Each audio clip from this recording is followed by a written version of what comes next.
स्वागत है आपका हमारे इस एनिमेशन। आज हम हॉरर स्टोरी सुनेंगे।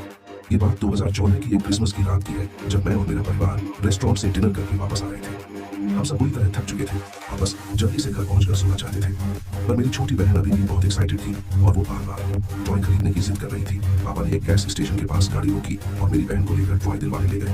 मेरी मम्मी ने मुझसे कहा कि वो वॉशरूम जा रही है और फिर वो भी चली गई। गाड़ी में मैं अकेला बैठा था और हेडफोन लगाकर गाने सुन रहा था। मैं गाने सुनते हुए सबका वेट ही कर रहा था कि मेरी नजर एक खड़े आदमी पर गई। अंधेरा होने की वजह से मैं उसका फेस तो नहीं देख पा रहा था, पर उसके हाथ में कुछ लंबी सी रोड जैसी परछाई जरूर नजर आ रही थी। मैं उसकी तरफ ध्यान से देखने लगा ताकि मुझे उसकी शक्ल क्लियरली नजर आ सके, पर तभी मुझे फील हुआ जैसे वो आदमी धीरे धीरे मेरी तरफ आने लगा हो, और तभी मेरे हेडफोन्स में बज रहा गाना भी अपने आप पोज और प्ले होने लगा। मैंने अपने फोन से हेडफोन को डिस्कनेक्ट करने की कोशिश की, पर वो भी डिस्कनेक्ट नहीं हो रहा था, बल्कि मेरे कान में जोर जोर से एक बीप बजने लगी। मैंने जल्दी से अपने हेडफोन्स को उतार के साइड में फेंका और अपने कान मलने लगा। जब मैंने वापस उस आदमी की तरफ देखा तो वो वहां नहीं था। मैं उसे देखने के लिए इधर उधर देखने लगा तो एक बार को मेरी धड़कन रुक गई। ड्राइवर सीट की तरफ वाली खिड़की पर खड़ा था। उसके हाथ में एक लंबी सी रोड थी। कपड़े फटे हुए और हाथों और पैरों पर चोट लगी हुई थी, जिसमें से खून भी आ रहा था। वह मेरी तरफ घूर कर देखे जा रहा था और उसने अपनी रॉड को जोर से हमारी गाड़ी पर दे मारा।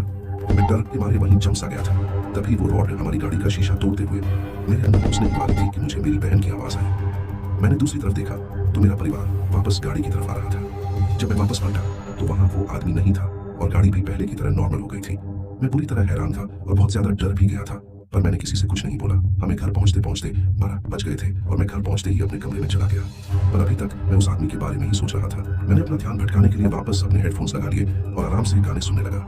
कुछ देर बाद हेडफोन में वही दिक्कत आने लगी जो उस वक्त गाड़ी में आई, और अगले ही सेकंड वही तेज बीप शुरू हो गई। मैं बहुत ज्यादा डर गया। फिर जो मैंने देखा उसे देख मेरे पैरों तले जमीन खिसक गई। वही आदमी सामने मेरी खिड़की पर खड़ा मुझे घूरता हुआ स्माइल कर रहा था और बार बार अपनी रॉड से मेरे कमरे की खिड़की पर नोक करे जा रहा था। मुझे कुछ समझ नहीं आया और मैं बिना सोचे समझे बस जोर जोर से चीखने लगा।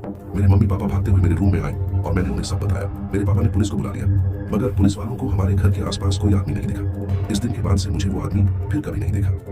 थोड़ा और मालूम करने पर पता चला कि हमारे नेबरहुड में एक पागल आदमी था जो लोगों को एक लंबी रॉड से मारा करता था। कहते हैं लोगों ने उसका घर जलाकर उसे मार डाला। शायद मैंने जिस आदमी को देखा था वो उसी आदमी का भूत था। आपको क्या लगता है? कमेंट्स में जरूर लिखें। तब तक के लिए